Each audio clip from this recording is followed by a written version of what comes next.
Ya, selamat siang dan salam Buddhis Namo Buddhaya. Dan kita berkumpul lagi di sini pada hari ini dengan hari yang spesial dengan tema berbagi. Ya, maaf tadi ada kesalahan karena salah lihat jam. Ya, hari ini kita akan mencoba untuk mendengarkan seorang sosok Romo yang sangat humble, hidup sederhana, dan dia betul-betul peduli dengan sesama. Beliau berkata bahwa hidupnya dulu pernah susah dan kesulitan itu membuat dia berjuang untuk hidup. Dan saat ini beliau terus aktif membagikan nasi bungkus dan makanan kepada mereka, orang-orang papa, orang-orang yang kesulitan dalam hidupnya setiap hari. Bahkan di rumahnya dia membuka warung serba 3.000. Jadi makanan apapun, makanan nasi kotak, nasi bungkus, semuanya harganya 3.000. Nah, ya sambil menunggu beliau hadir di sini, kita akan mencoba untuk melakukan perenungan di pagi hari. Hari ini adalah meditasi kesadaran yang baru kita akan mulai pada hari ini, dan meditasi Deepak Chopra menuju karunia, di mana hari pertama kita harus memiliki rasa syukur. Sudahkah kita merasakan kebahagiaan saat kita bernafas? Sudahkah kita merasakan kebahagiaan saat hidup kita ini masih bisa kita rasakan bahwa hidup kita diperpanjang satu hari? Nah, karena esok tidak tahu apa yang akan terjadi. Yang jelas satu hari ini dari buka mata sampai tutup mata, sebaiknya kita betul-betul merenungkan apa yang akan saya lakukan. Love of my life. Dalam perjalanan hidup, bila kita tidak menyayangi diri kita sendiri, kita tidak menyayangi orang lain, kita tidak mau menyalahkan pelita yang ada dalam hati kita, dan kita tidak mau berbagi kebahagiaan, penerangan, kebijaksanaan pada orang lain, maka kita tidaklah menjadi sosok apa-apa dan kita bukan siapa-siapa. Tapi ketika kita mau membuka hati kita kepada orang lain dan kita mau menerangi orang lain, ternyata luar biasa. Kekuatan daripada kebajikan ini akan memberikan kebahagiaan yang tiada taranya. Ya. Nah, sambil menunggu Romo Alvan, apa beliau lupa ya? Nah, Romo Alvan, kita panggil dulu.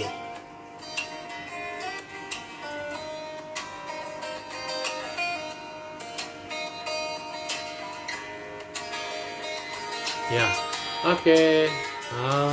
Saya sambil mengisi akan memberikan satu pencerahan. Ada satu cerita dari Japanese samurai.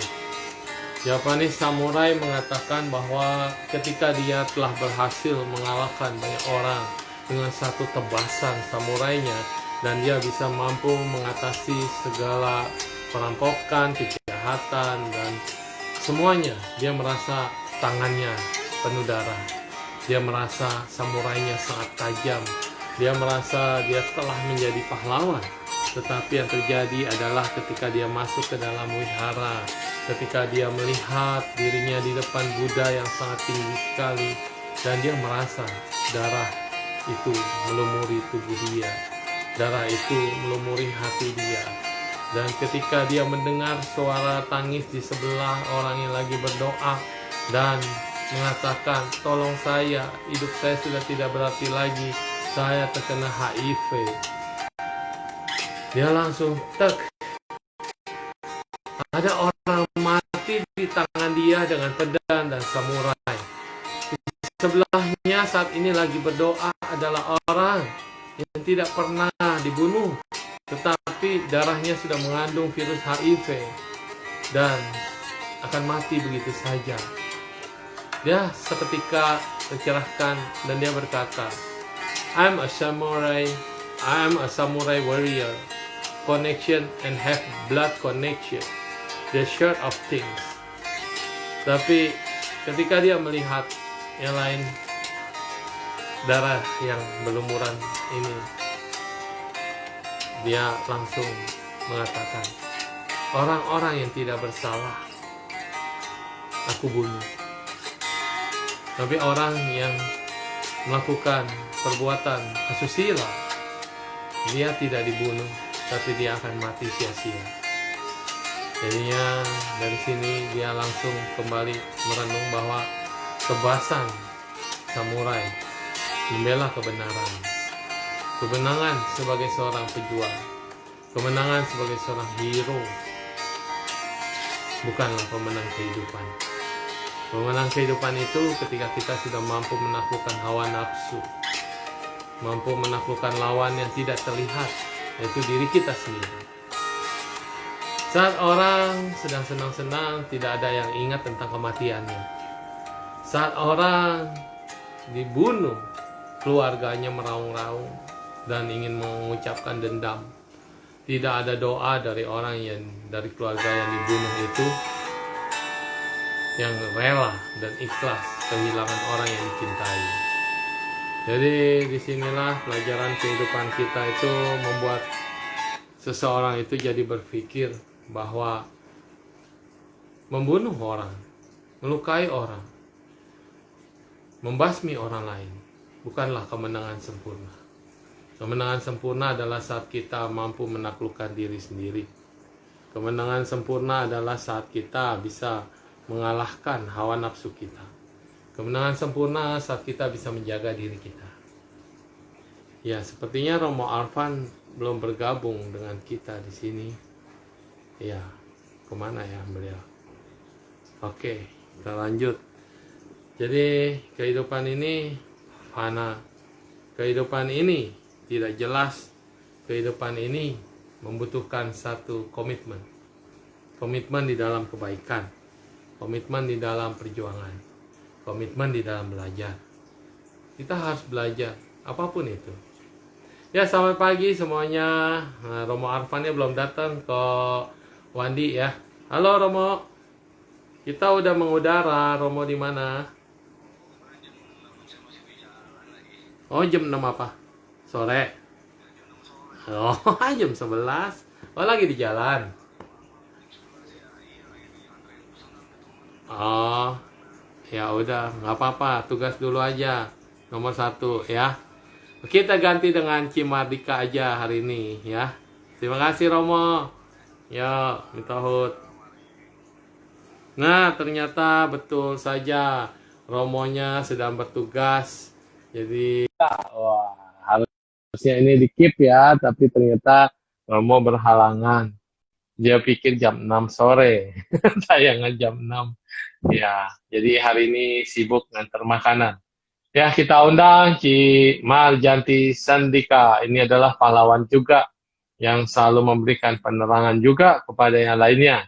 Ya, apakah sudah siap Ci Marjanti? Ya, kembali tadi adalah cerita tentang samurai. Gelap. Nah, ini juga, aduh, dadakan nih, maaf nih. Di kamar saya aja Udah kali siap ya. belum? Apa tuh? Gelap, cuma gelap. Nggak kelihatan. Ya udah, nanti kalau udah siap, masuk lagi ya. Iya, maaf ya hari ini jadwal berantakan karena Romo Arfan dia harus mengantarkan makanan. Ya rasanya memang beliau sangat sibuk. Selain dia berbagi-bagi dan juga dia juga berbagi pada sesama, dia juga tidak lupa untuk terus mengantar pesanan makanan. Itu adalah kehidupannya. Ya, sulit memang kehidupan ini. Banyak orang hanya mengeluh, mengeluh, dan mengeluh. Banyak orang mengatakan suhu, saya tidak ada modal, suhu, saya sudah kehabisan, suhu, saya nggak tahu lagi gimana, hari ini nggak ada orderan, hari ini nggak ada tarikan, hari ini nggak ada apa. Komplit terus hidupnya. Kita lihat beliau. Beliau ketika melihat orang yang lebih susah, masih bisa berbagi, masih bisa melihat yang pemulung, kerja di tempat kumpulan sampah, ngais-ngais sampah, makanan apapun yang ada diambil. Mereka tidak pernah komplain, mereka tidak pernah mengeluh. Bahkan Romo berkata, Romo Arfan, aduh saya ini masih beruntung, saya masih bisa makan, dan ada orang-orang yang mau membantu juga. saya masih bisa berbagi. Ini adalah mental yang berbeda. Ada orang cuma mentalnya peminta-minta. Sampai kapanpun dikasih modal ya selalu akan habis. Apapun orang kasih bantuan, tidak pernah akan cukup. Itu namanya mental peminta. Mental pemberi adalah bukan berarti dia kaya atau miskin. Tetapi mental pemberi itu adalah ketika dia rela berbagi. Wah, siapa nih? Suhartono ya yang mau bergabung. Pak Hartono ya, coba. Pak Sony Hartono. Meminta untuk bergabung ya. Nah, Cimarianti udah siap. Kita undang Pak Hartono dulu sebentar ya. Kita kenalan dengan beliau. Ya. Wah, selamat siang ini Pak Hartono ya. Halo Pak, bisa kelihatan? Halo. Ya, selamat siang. Ya, selamat siang Pak Hartono. Ya, kita baru berkenalan ya. Nah, jadi ada request. Ya, betul. Bisa juga kita berbincang-bincang. Harusnya hari ini adalah Romo Arfan. Beliau adalah orang yang tiap hari berbagi kepada semua orang yang membutuhkan. Jadi di motornya itu isinya makanan, minuman, dan dia nggak kenal panas, nggak kenal malam. Dia terus tuh keliling sampai ke tempat penampungan sampah atau pembuangan sampah akhir. Nah, di Tangerang. Ya. Ya, jadi Pak Hartono, apa yang bisa dibagikan nih pada kita? Sinyalnya kayaknya agak kurang bagus. Mukanya kurang begitu jelas, nggak apa-apa. Tapi suaranya Ya. jelas saya dengar. Nggak apa-apa. Silakan berkenalan dulu. Nggak apa-apa. Tak kenal maka tak sayang. Ya, saya kenal baik dengan Romo Oh, Arfan. berarti Su. orang Tangerang juga, Romo. Sama Benteng. Wah, Betul, iya. satu sekampung OS Masih kita. masih tetanggaan. Masih saudara. Iya. Oh, masih tetangga. Ya, masih Oh, tetangga berarti lah. biar kita nggak menyimpang amat Iya, ya dari makanya- topik. Jadi kita bahas tentang satu Romo itu aja ya, bisa ya. Jadi sekalian karena kalau Oke. udah bikin flyer, udah ada orangnya, tapi orangnya kemudian nggak bisa hadir, ya nggak apa-apa. Tapi setidaknya ada yang kenal kan seru juga. Iya. Kupas habis. Ya, silakan. Iya, iya. Baik, saya mau dengar aja ya Romo ya, Boleh. Suruh ya. Ya, tapi setidaknya cerita dulu kan ada tetangga Oke nih. ya, saya pamit ya. Oh, udah pamitan. Ngobrol dulu atuh, Ya. katanya kenal sama Romo Arfan. Ya. Bagaimana Romo menurut pandangan Pak Ya. Hartono? Sosoknya seperti apa dia? Ya, Baik. beliau baik. Ya, baik dia. Ya, orangnya sederhana ya, Sederhana. sangat sederhana lah. Rendah hati Iya. gitu loh. Dan betul dia buka Ya, dan kafe juga mau 3.000 itu. bergaul ya. Kafe Saceng betul dia buka 3.000. Laupan. Itu saya belum Di lihat Pasar itu. Baru kayaknya. Ya, yang dia Ya. jual sayur itu Sayur belum yang lihat. Saceng. Ya, di mana Oke. lokasinya. Ya, baik, terima kasih. Ya, Kita ya. undang lagi Ibu Oke. Marjanti Ya, Suhu ya, terima kasih ya. Selamat pagi, semoga berbahagia. Ini adalah Pak Hartono, tetangganya Romo Arfan. Iya, oke. Ibu Marjanti sudah siap, ready? Wah, Ibu Lisa juga mau tampil nih, ntar gantian. Hari ini acara bebas deh. Chandra Kailen, gimana? Udah selesai ujiannya? Apa besok? Besok performanya kalau nggak salah Chandra ya. Nah, Kailen ya. Ya, Kailen semoga latihannya bagus, sukses. Wih, udah dandar si emak. Suhu. Kaget ya dipanggil. Iya, oke. Apa kabar Bu? Selamat pagi. Pagi Suhu. Iya, boleh kenalan dikit sama teman-teman kita di Santero Jagat Raya? Kenalan. Iya. Gelap gak Suhu? Enggak, udah terang, bagus. Tapi HP-nya ditaruh aja. Jadi bisa nggak goyang-goyang. HP-nya ditatakin apa gitu, bisa. Atau dipegang ya. Coba sini deh. Wah, Sudah selesai, Chandra lagi record. Iya, ya, oke. Ditaruh aja. Bagus, sudah sip. Mantap. Ya, oke. Selamat pagi, Ibu Marianti. Iya, panggilannya Ibu apa nih?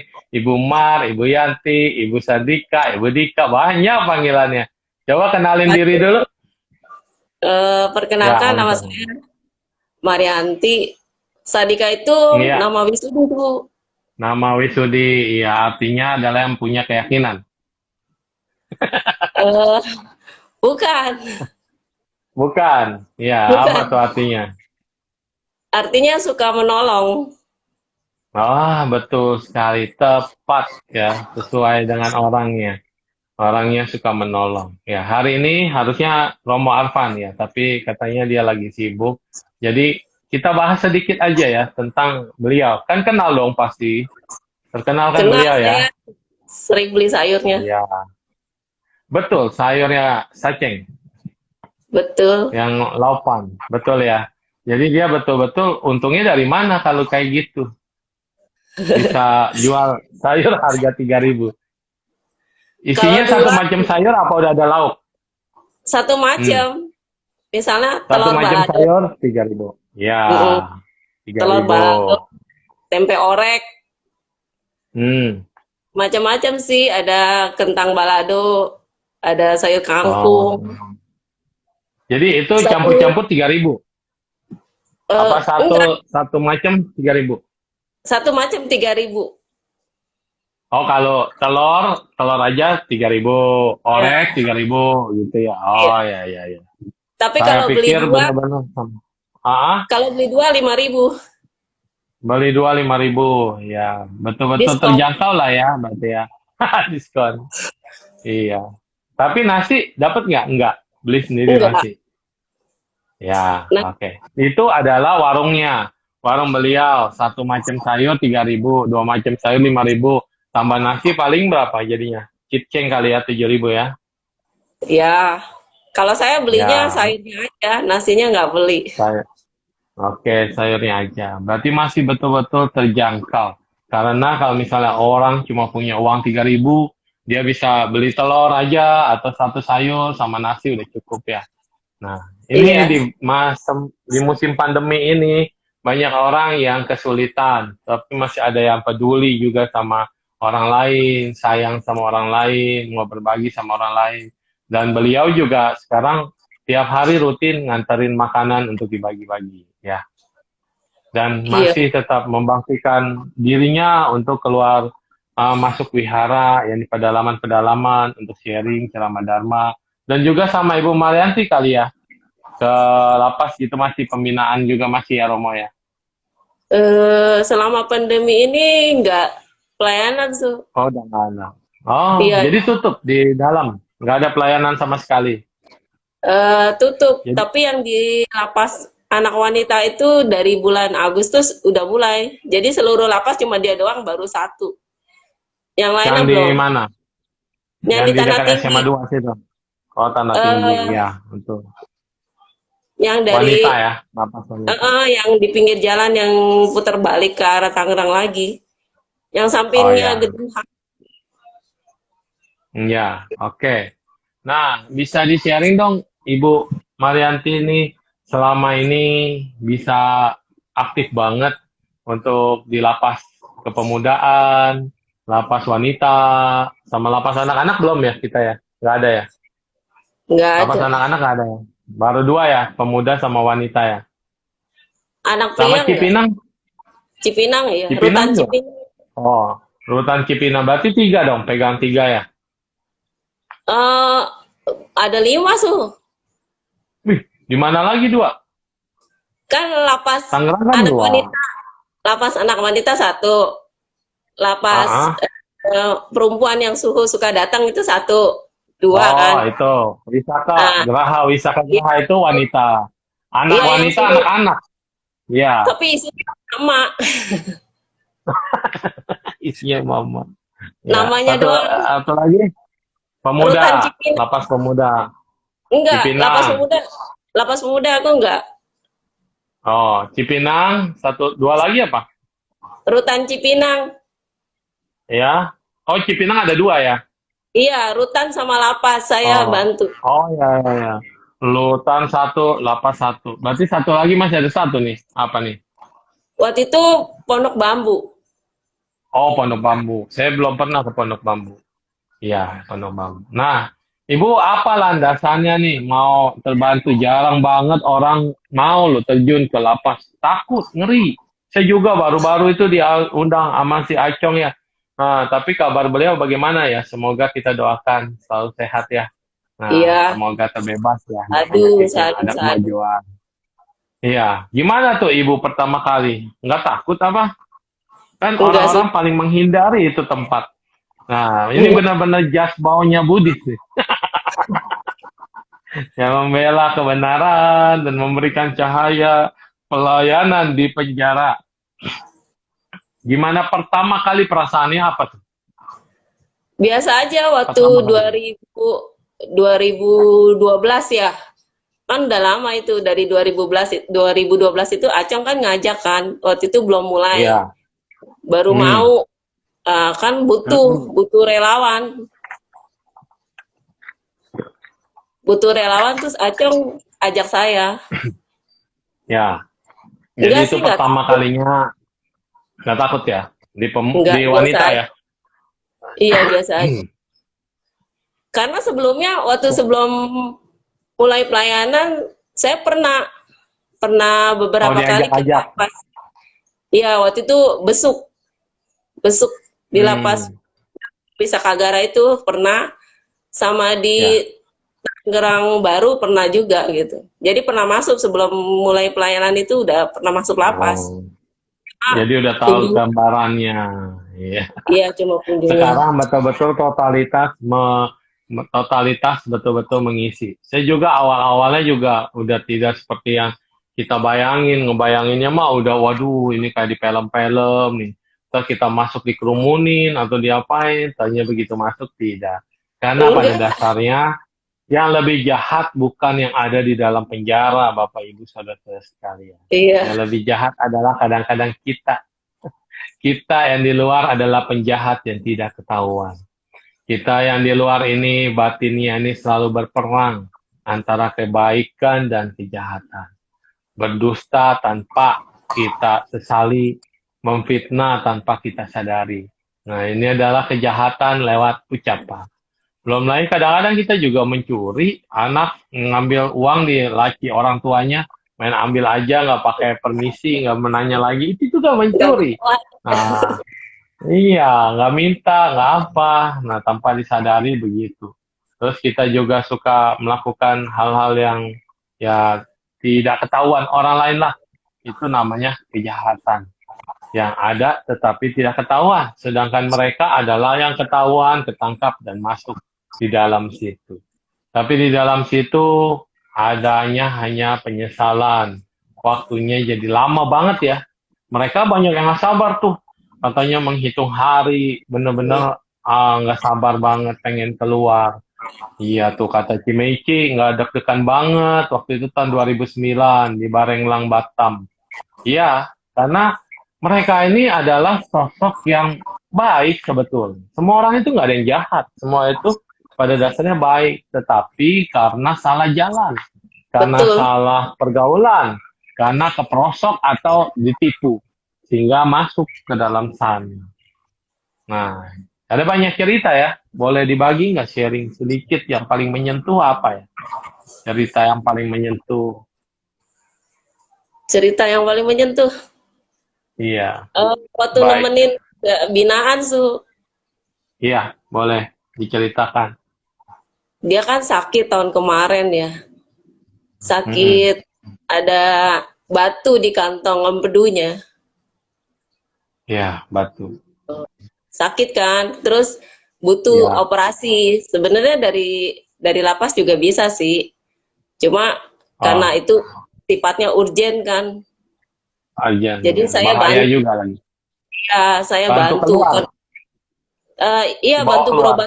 bantu berobat keluar, saya temenin. Terus saya galang dana Hmm, juga, galang dana ya. juga karena kondisinya udah kuning. Waduh, udah ke liver dong itu, bukan cuma di empedu doang. Kayak si Eh, Wahyu. iya, Iya, betul. Wahyu kan Ampado, saluran Ampado sama itu ketutup yang ke liver itu. Jadi Iya, dia betul. kuning badannya semua kuning. Iya, heeh. Jadi batunya itu nyumbat salurannya gitu. Persis. Iya, Jadi persis, kuning. persis. Terus Kuning. eh, kayak kemarin yang suhu pernah sama siapa gitu, itu ada golden time-nya juga. Oh Jadi ya. harus harus Ya, ada kemarin tindakan sama. Ya. Jadi sama waktu Diki itu, ya. ya sama Diki kemarin. Jadi waktu udah kuning itu ada tindakan keburu juga dia. Sempat dibawa ke Keburu, rumah sakit. Langsung keburu ke operasi. hmm, tadinya enggak. Pertama kan cari rumah sakit kan, di Ya. Tangerang itu SUD Tangerang Hmm. kan. Udah di sana Ya. ternyata alatnya nggak ada. Iya. Jadi harus ke Terus ke Cipto. Cipto Jakarta. Berarti naik Iya, ambulan. iya, Ah. tadinya kita bertahan supaya di rumah sakit Tangerang aja. Karena kan tahu ya Hmm. prosedurnya ya, itu kan Iya, warga susah, binaan gitu ketat. kan, perlu Iya. pengamanan apa gitu kan. Jadi kalau bisa di Tangerang aja deh gitu kan. Yang lebih Cewek deketnya lagi gitu. ya, pasti ya. Cewek ya. Cewek. Cewek. Ya. Terus akhirnya dirawat di rumah sakit Tangerang swasta, tapi di sana udah diperiksa lagi di apa ya saya lupa namanya.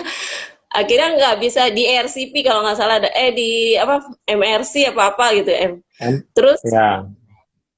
nggak bisa juga ternyata di rumah MRI. sakit ya rumah sakit swasta Nggak itu bisa. alatnya nggak bisa. Akhirnya terpaksa Astaga. dibawa ke Cipto juga. Dibawa kemana? Cipto Oh, ke Cipto Mangunkusumo. Ya, RSPAD ya. di Iya. sana baru bisa Ah, lakukan tindakan di IRCP namanya. Jadi ya. nggak Di langsung dua laser. kali tindakan. Iya, jadi harus diangkat dulu batu yang nyumbat di saluran yang ke liver itu biar Ah, stabilin, biar nggak kuning. Baru iya. nunggu setelah pemulihan, baru dia operasi yang ngangkat batu di kantong empedunya gitu. Itu Masih pengalaman. selamat. Waktu si Wahyu udah nggak bisa lagi kan, udah berubah menjadi cancer. Iya, Jadinya penyumbatannya sama. Penyumbatan sampai badan kuning semua. iya. Iya, terus Itu berubah cepet menjadi prosesnya cancer. suhu. Kuningnya itu cepet Cepat, banget. Nggak cepat. Karena cuma berapa hari racun. langsung Kan kuning. harusnya, iya. Harusnya kan kita juga sama, dibuangnya kan lewat kencing sama lewat feses. Maka fesesnya kuning. Kalau udah kehambat kayak gitu, fesesnya jadi putih. Terus kencingnya juga putih. Nah, jadi kuningnya dia naik ke pori-pori, jadi racun. Nah, makanya. Jadi pada saat itu ya udah kena hukuman, udah ada penyakit juga, ada krisis, tapi masih ada karma baik. Masih ada ibu yang mau nemenin, masih bisa dioperasi, dan sehat sekarang berarti orangnya. Udah setahun yang lalu kejadiannya. Tadinya hopeless suhu. Udah pasrah aja karena kan Ya, nggak kan udah harus operasi nggak sakit ada dana. banget itu. Ya, Udah hopeless sakit banget. banget. Iya, saya bilang Ya, nggak jangan gitu nanti kita sama-sama cari dana gitu. Bersyukur banyak teman-teman yang bantu kan. Jadinya ya udah, saya ya. nemenin saya sampai nginep di rumah sakit Cipto Mangunkusumo semalam Padahal karena saudara bukan, kenal juga enggak, tetapi kebaikan itu mengalahkan itu semua. Adalah orang yang terdekat, yang terhukum, yang terpidana, yang dia juga manusia, dia juga butuh cinta, dia juga butuh harapan hidup. Walaupun mungkin dia berkata, udah mati, mati aja nggak apa-apa. Tapi orang harus punya harapan hidup, ya nggak? ya, Iya. itu Bodhisatwa itu. itu nginepnya langsung loh suhu. Kan saya hari itu kan ada pelayanan ke Rutan Cipinang. Terus Iya, dapat kabar karena di rumah sakit swasta itu udah nggak bisa nanganin karena alatnya nggak bisa buat operasi karena tuh batu besar katanya. Jadi harus iya. dipindah ke jadi ya udah pulang dari Rutan Cipinang saya nggak pulang ke rumah. Saya langsung ke rumah Ya. sakit itu di daerah Serpong. Udah nginep Hmm. malam-malam perpindahan ke rumah sakit Cipto itu udah malam banget, udah jam 12 malam. Jadi sampai Cipto itu sekitar jam 1-an. Kurang lebih jam 1 lah. Hmm. Nginep di Cipto ya, baru besok paginya tindakan operasinya. Setelah tindakan operasinya pagi tapi mundur akhirnya siang, sore jam 2 selesai, kan nggak boleh karena Cipto itu nggak ada kamar juga, penuh kan, jadi di habis operasi IRCP itu langsung di IGD sebentar dilihat dulu kan, baru berapa jam kemudian baru dipindah ke rumah sakit umum Tangerang gitu. Saya sampai rumah hari itu malam banget, suhu udah malam banget, tapi seneng lah, seneng karena berhasil gitu, tinggal nunggu pemulihannya aja gitu. Tapi kena marah, Itulah. suhu Kenapa? kena marah sama Malah suami. sama. Oh, iya itulah. Kadang-kadang makanya butuh kebiasaan. Lu orang lain gak kena mau ditemenin, mau diapain? Ini suami di rumah tidak ditemenin. Karena suami nggak tahu, suhu. Iya, satu. Makanya jadi komunikasi juga harus ada sih sebetulnya. Berbuat baik kita boleh berbuat baik. Ya kayak misalnya ada banyak nih ibu-ibu nih juga sama. Berdana makanan, dana pergi-pergi aja tuh main pergi, dana makanan dari pagi. Kita ngobrol-ngobrol sampai makan siang. Makan siang di sana, sore baru pulang. Suami nggak dikabarin nggak? Dari mana? Dana makan sama Bante. Terus setiap hari begitu. Lama-lama suaminya kesel.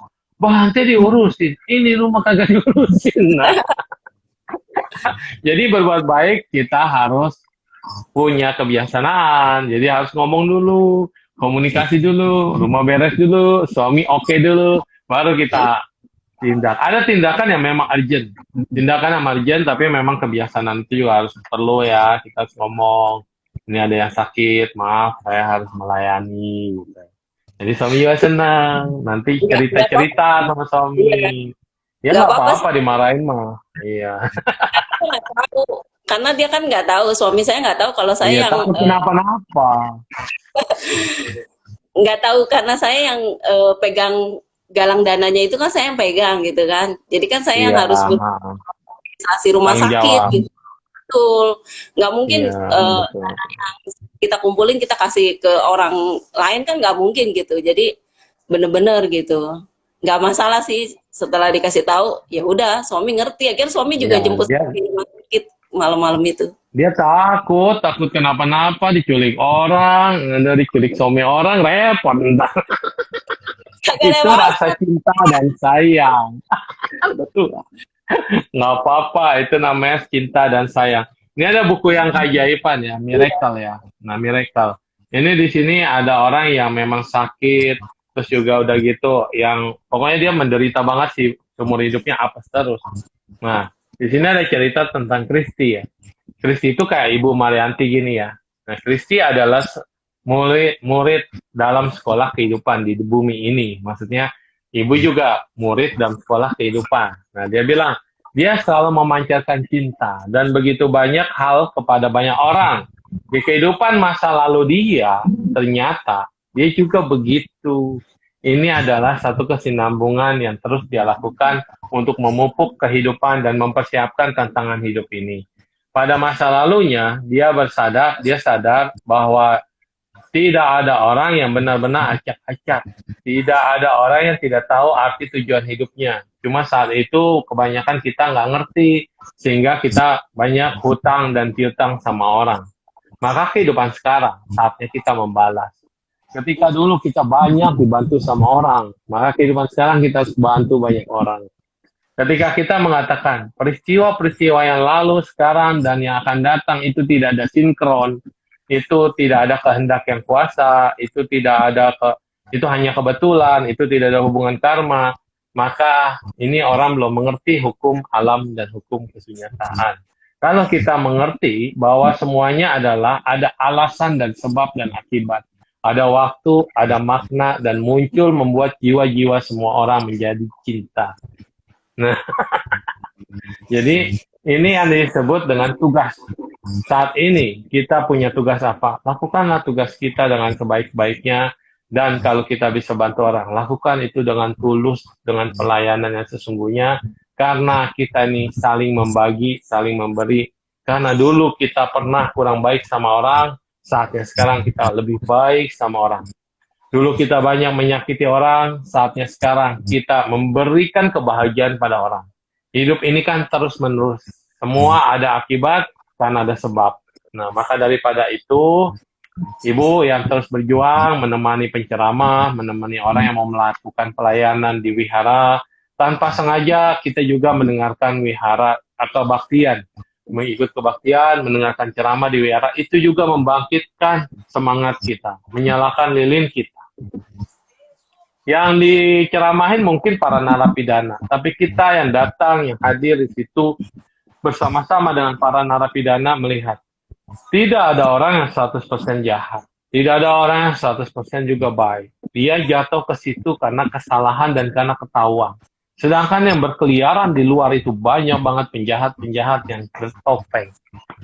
Pada Tapi dasarnya dia juga pernah melakukan kejahatan. Tidak ketahuan. Iya, jadi kelihatannya baik. Kayak saya pakai jubah begini. Tapi pikiran jahat saya juga kadang-kadang ada. Mulut jahat saya juga suka keluar. Tapi saya tidak ketangkep. Tapi saya bebas berkeliaran. Ini lebih jahat daripada mereka yang penjahat. Jadi yang penjahat di dalam lapas itu udah nggak ada kesempatan lagi buat mereka selain bertobat, selain mengharap dia melakukan banyak kebaikan, selain dia mengenal dirinya sendiri, selain dia berjuang untuk hidupnya. Ya, ada Bante Karunasilo nih. Selamat siang Bante. Ya, semoga berbahagia. Nah, disitulah kita bisa berbagi, mau melihat kehidupan mereka di penjara itu sesungguhnya sama dan kehidupan biasa. Hanya makan nggak enak, tidur nggak enak. Tetapi batin mereka mungkin lebih bersih daripada kita.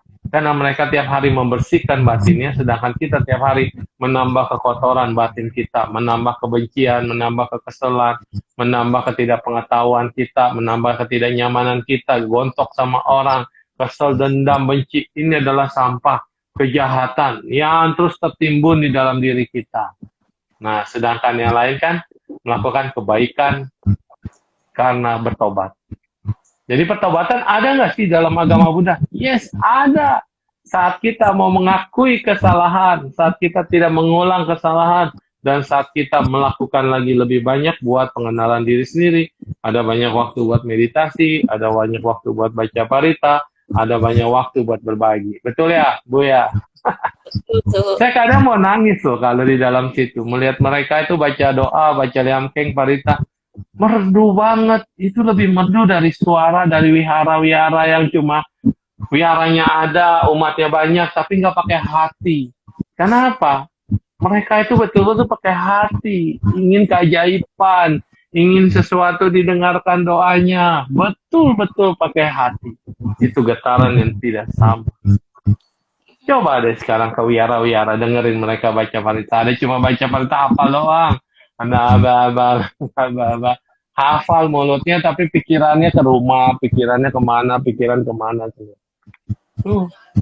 Sedangkan mereka begitu baca, konsentrasi, mengharapkan, dan bahkan membayangkan ada kekuatan pada makhluk suci di samping mereka. Itu ya kan? Iya, Su. Iya, oke. Ada yang mau disampaikan lagi nih? Cerita-cerita apa nih? Banyak cerita.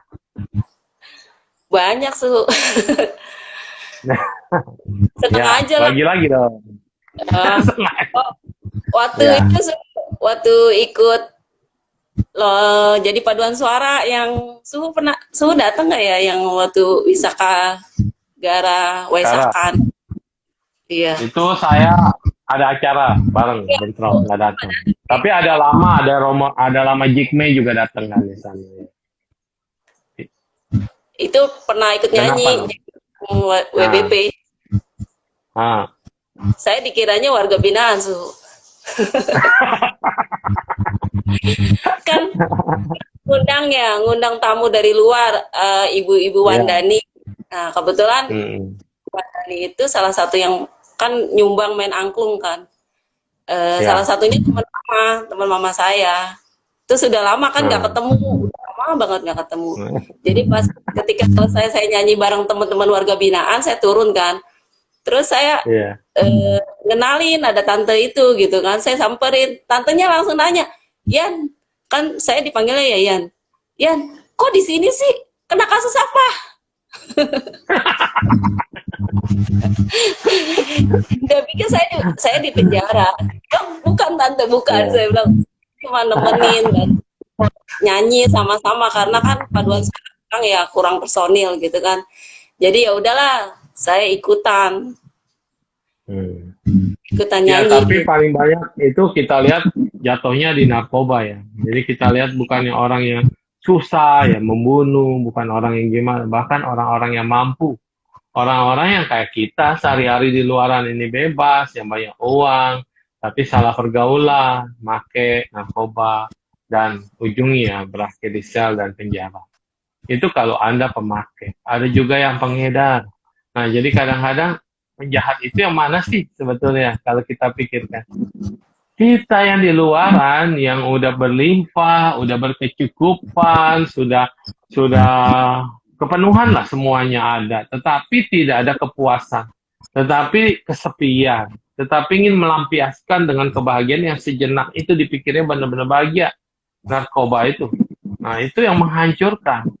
Belum lagi pergaulan bebas, belum lagi sesuatu yang menjanjikan lah katanya. Nah, akhirnya sia-sia. Saat kita pengen bebas, saat kita pengen merdeka, memakai barang-barang terlarang itu, ujungnya masuk ke dalam sel. Ya kan? Begitu di Iya, dalam sel, apa yang bisa kita lakukan? Uang juga nggak ada guna. Uang tidak bisa membebaskan kita, malah dipersel, malah habis-habisan. Jadi buat yang masih berada di luar ya, cobalah kita bina diri sendiri. Jangan sampai kita betul-betul menyia-nyiakan hidup kita karena orang bilang barang haram lah ya. Barang haram itu, lalu kemudian kita masuk ke dalam binaan. Nanti merepotkan Ibu Marianti loh. Bukannya makin kosong, umatnya makin sedikit, malah makin banyak. Iya, jadinya tolonglah kita yang bebas, kita yang punya kebaikan dalam hidup, kita bisa berbuat kebaikan lebih, jangan terperosok ke dalam kegelapan. Karena kalau di saat kita udah jatuh ke gelap, kita merindukan terang. Saat kita udah jatuh ke perosok ke penjara, kita ingin bebas. Nah sekarang kita sudah bebas. Jangan sampai kita masuk ke dalam kegelapan dan menuju ke tidak bebasan. Ya, betul ya. Nah, tapi di lapas yang Wisakagara itu warga binaannya udah sedikit suhu. Dulu kan pertama oh, 33 ya, orang. Sekarang udah banyak tinggal dulu. Ya. 18 orang. Oh, bagus lah. Ore. Artinya banyak yang keluar, banyak yang bebas, dan gak ada yang masuk. Ore. Saya Iya, belum ketemu orang yang masuk 2 kali di lapas itu belum sih. Maksudnya orang karena yang ya teorinya yang masuk sampai 2-3 kali itu adalah mereka hidupnya susah. Udah hidup susah, melakukan kejahatan dengan pencurian, rampok. Keluar, ini akan upgrade ilmunya biasanya. Melakukan hal yang sama berulang lagi. Nanti sampai ketiga juga sama. Nah, biasanya ini orang yang susah. Tapi kalau orang yang sudah ada dan dia salah jalan karena pergaulan, dia salah jalan karena pakai barang haram itu, biasanya tidak akan mau lagi jatuh kedua kalinya. Hidup iya, mereka kalau memang mereka mau berserah dan betul-betul stop, betul-betul bertobat, hidupnya akan lebih terang daripada yang lainnya. Bahkan kadang-kadang kita bilang sampah masyarakat kita nih yang sampah, buang sampah sembarangan. Mereka sampah masyarakat, iya karena ketahuan nyampah. Setelah mereka nyampah, mereka malah membersihkan sampah. Bahkan sampah batinnya dibersihkan. Mereka mau bertobat, mereka mau menjalani hidup yang lebih baik. Nah, saat keluar, hidupnya lebih baik. Tapi pandangan orang saat ada orang, nih, tuh lihat tuh, mantan napi, tuh lihat tuh, malah keluar penjara. Mulut kita malah lebih jahat daripada mereka. Itu, maka kehidupan itu seperti itu. Makanya kita bilang jangan pernah merasa sombong. Hitam dan putih ini hanya satu, bolak-balik aja. Saat kita ketahuan hitamnya, kita diborgol. Saat kita kelihatan putihnya, kita bisa bantu orang. Tapi kita punya dua sisi yang ada dalam diri kita. Maka daripada itu, kita harus banyak memberikan tangan-tangan yang putih ini, menolong, mengulurkan tangan pada semuanya. Betul ya?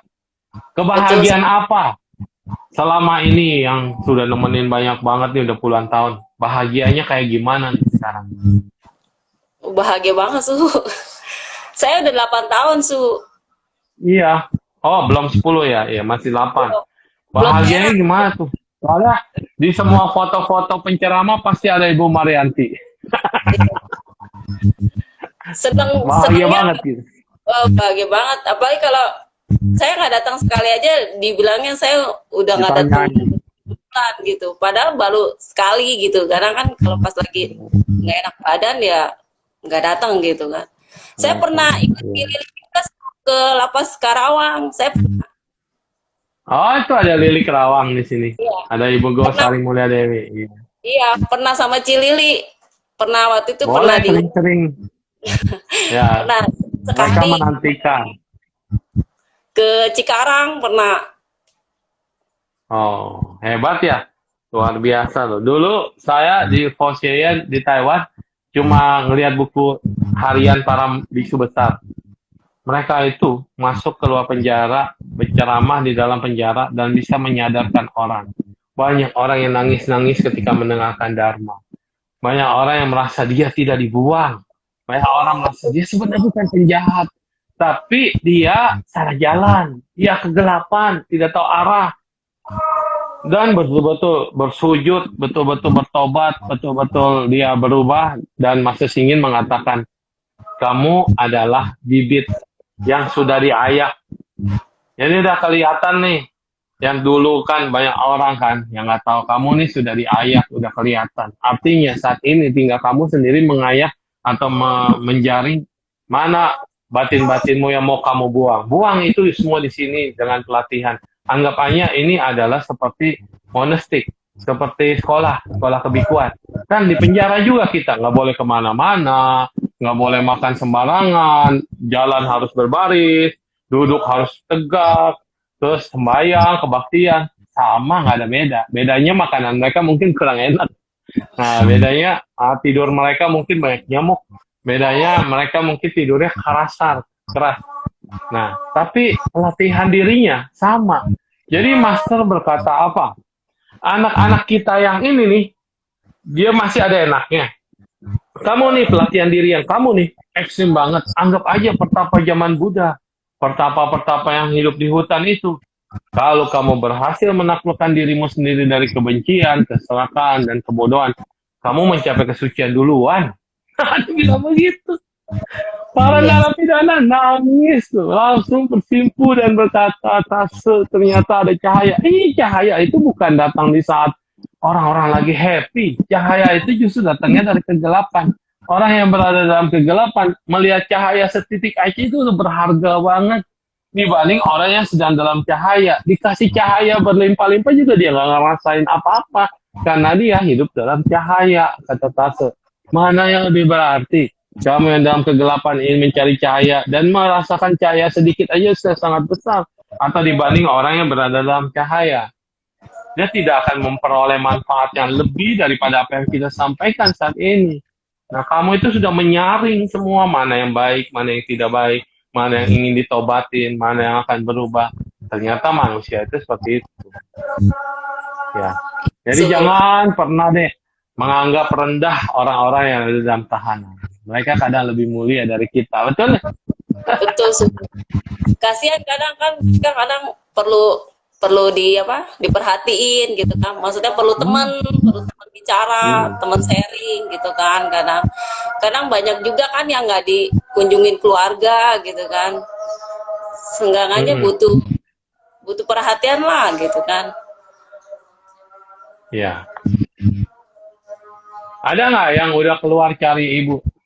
Ada. Ucapin terima kasih. Ada.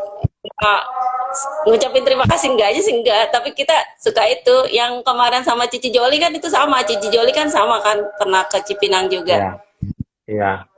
Saya sering makan bakminya. Oh, luar biasa. Maka pelajaran berharga buat kehidupan kita ya. Iya. Jangan pernah menyerah. Dan saat kamu sudah keluar, kamu akan dipulihkan semua dan dimuliakan oleh yang di atas, gitu ya. Saya sih nggak ngaku kalau mereka udah keluar, mereka mau kenal saya, ya silakan. Nggak kenal saya juga silakan. Lupain saya juga silakan, nggak apa-apa, nggak masalah. Seneng aja. Yang penting pelayanan kita tulus. Iya. Kayak tulus kemarin itu sih, yang paling penting. yang waktu orang Vietnam kan mau ulang tahun ya. Saya Vietnam yang dulu itu. bukan, ini bukan yang di tempat wisata Gara, ini di tempat yang tanah tinggi yang di Daan Mogot. Oh ya. Dia kan ulang tahun, pengen saya datang gitu. Sebenarnya saya bukannya jadwalnya saya ke sana sebenarnya, cuma pikir saya ya sudahlah kalau memang diizinin gitu. Bukan hari pelayanan juga gitu. Pas dia ulang tahun itu kita kan pelayanan hari Rabu. Makanya saya bilang suhu Ya, jangan saya hari Rabu karena saya kemarin Rabu Rabu, baru betul. Rabu Oh, waktu bulan kemarin, happy birthday. bukan Rabu kemarin tuh. Mas Iya. hari Jumat yang bulan September. Oh, Jadi Jumat bulan September. Rabu Rabu itu kan pelayanan, tapi kan hari Jumat Ya. bukan. Jadi kalau memang diizinin saya masuk.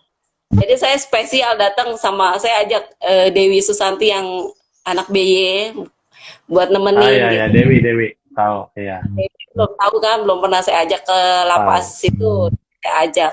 Jadi saya spesial datang buat dia ulang tahun aja gitu, sambil kasih sedikit Luar sharing. biasa. Habis kan kasihan juga suku Pakai dia kan bahasa apa teh dia Vietnam? Tenyaho teh atuh bahasana. dia udah pinter bahasa Indonesia suhu, soalnya dia udah lama, Udah udah lama. lama, Ya. udah lama di Indonesia jadi udah pinter gitu. Makanya ya sudah karena kasihan juga ya dia kan orang Vietnam, di Indonesia tuh nggak ada siapa-siapa gitu. Jadi saya merasa kalau saya seperti dia itu gimana gitu, pengen deket sama keluarga nggak deket gitu, pengen sama teman-teman deket juga ini gitu. Makanya ya udahlah saya datang aja gitu, kasih apa penghiburan lah untuk hari spesial dia. Ini yang dinamakan malaikat tidak bersayap. Karena kalau yang datang malaikat bersayap, dia juga nggak bisa lihat. Malaikatnya bersayap ceramah pun dia nggak bisa lihat. Dia berdoa, dia berharap juga nggak kelihatan. Tapi kita tangan-tangan perpanjangannya lah. Malaikat-malaikat yang hidup di dunia ini. Bodhisatwa-bodhisatwa yang bisa memberikan penghiburan. Ketika kita berada di samping mereka, di saat mereka membutuhkan, itu sesuatu banget. Tadi hari ulang tahun kita, ulang tahun dia, dan dia berkata hidup dia pasti maunya semua orang kan mau lebih berarti ya. Tapi kan kalau selama masih berada di dalam itu bagaimana yang bisa dilakukan? Hanya butuh pendampingan, hanya butuh teman cerita, butuh teman penyemangat. Ini yang susah didapatkan dari orang-orang zaman sekarang. Nyari yang tulus itu susah loh. Kalau nyari orang baik banyak di mana-mana baik, dia mau melakukan kebaikan apapun. Tapi kalau diajak tempat-tempat yang seperti ini milih-milih dia, mikir dulu, ngapain saya masuk ke penjara, geli lah, inilah, itulah. Nah, nyari orang tulus susah, orang baik banyak, tapi yang tulus itu susah. Jadi dari mereka juga bisa merasakan kok ketulusan kita, dari mereka bisa merasakan kehangatan kita, dan yang paling penting kemanusiaan itu ada di titik-titik seperti itu. Jaring-jaring kerjasama kita. Mereka bukan siapa-siapa kita nggak kenal, dan bukan urusan kita, kejahatan dia ya kejahatan dia. Tetapi kita lupa bahwa kita bisa berada di tengah mereka adalah jodoh. Kita memberikan kebaikan kepada mereka, dia juga jodoh. Dan kalau dia sampai berubah menjadi orang baik, wow, karma baik kita itu luar biasa itu di situ. Ini ada pertanyaan. Di kantor saya dulu banyak tikus, jadi menyewa jasa perusahaan pengendali hama. Apakah saya melanggar sila 1 dengan menyewa jasa rentokil? Nah, gimana jawab ya? Serba salah. Nah, sebetulnya kalau ada sampai tikus yang mati, itu ya pembunuhan. Tapi kalau tikusnya kabur, kan ada yang pakai frekuensi ya, yang pengusiran tikus pakai frekuensi. Itu tikusnya kabur, nggak mau lagi ke daerah situ, lama-lama nggak ada beranak biak, dan nggak ada sarang tikus di situ jadi bersih, itu tidak apa-apa. Atau yang bikin tikus mandul. Yang bikin tikus mandul juga bisa, tidak membunuh, tapi dia tidak berkembang biak lagi menjadi lebih banyak. Karena anak tikus, satu betina, satu jantan, anaknya banyak banget. Nah, jadi bagaimana? Nah, kalau memang kita Buddhis ya, dan kita mau menghindari dari pembunuhan itu secara tidak sengaja atau tidak langsung, mungkin kita bisa suruh teman kita lah gitu. Kita jangan terlibat. Tapi kalau memang sampai kita terlibat, ya kita harapkan pengusirannya yang via lewat mandul atau via lewat gelombang frekuensi suara sehingga tikus-tikusnya tidak berani datang. Ya itu. Kalau yang sistemnya membunuh jadi kering, kalau pembunuhannya yang paling kasihan tuh lem, karena lem itu kan ya susah bergerak sampai mati lemes. Kalau yang mati racun dengan cepat masih mending karena begitu mati langsung kering. Tapi itu menyiksa banget, pembunuhan tetap namanya ya. Jadi kalau bisa bukan kita yang melakukan ya jangan dilakukan. Kalau kita nyuruh orang juga ya setidaknya niat kita udah ada sih sebenarnya niatnya ya, tapi ya kembali lagi karena kalau kantor kita banyak tikus juga banyak yang bermasalah nantinya, apalagi tempat penyimpanan gudang makanan. Kalau gudang makanan kan bukan hanya kita doang, gudang makanan itu kan juga untuk semua orang. Karena kalau udah dikuncingin tikus, dimakan sama anak kecil, dimakan sama yang lain kan lebih berbahaya. Kita bunuh banyak orang. Piara kucing sekarang takut kok Robin sama tikus, tikusnya lebih gede dari kucingnya. Piara ular aja ke Robin. Tapi sama, ular akan membunuh ya. Nah, baiklah, udah 56 menit tanpa terasa ini waktunya ya. Terima kasih kepada Ibu Marianti yang udah meluangkan waktu. Jadi nanti tukeran sama Romo Arfan jadwalnya. Ya, kasihan dia sibuk banget. Saya nggak tahu, rupanya dia bisanya sore. Tapi kemarin bilangnya 11-11, oke. Ya, jadinya mungkin satu jadwal lagi dengan beliau. Dan jadi jadwalnya yang di tanggal ini dimajuin sekarang aja. Nanti saya bikin flyer yang baru. Terima kasih Ibu Madika Sarjanti. Ya. Marianti Sandika, aduh terbalik-balik. Ya semoga kebahagiaan ibu, kebaikan ibu dapat dikenal. Nah buat teman-teman di sini juga yang mau berdana mungkin bisa DM ibu ya, karena setiap kali kita pergi ke lapas itu butuh makanan. Nah kita butuh support makanan buat mereka karena kalau dapat makanan setidaknya mereka happy gitu ya. Seminggu 2 kali ya, seminggu cuma boleh 2 kali ya. Kalau di lapas yang Wisaka seminggu 2 kali lapas ya, Wisaka. Iya. Wisaka itu lapas wanita seminggu 2 kali. Nah ya, jadinya kalau yang mau berdana, kadang di sana juga kehabisan hio, kehabisan minyak atau kehabisan yang paling pentingnya lilin atau minyak lah ya. Nah seperti itu dan makanan. Mereka sekarang ada 18 orang atau ada 20 atau 30. Nggak apa-apa kita berbagi. Saat kita berbagi itulah keindahan buat kita. Terima kasih semuanya dan salam jumpa berbahagia. Mitoko. Happy selalu dan terus berbuat kebaikan. Yeah. Iya, saya nggak bisa happy kalau bicara tentang kematian, mencapai tentang kayak tadi ya penjara, kebaikan dan segala macam. Nah, aku ada mau bacain nih.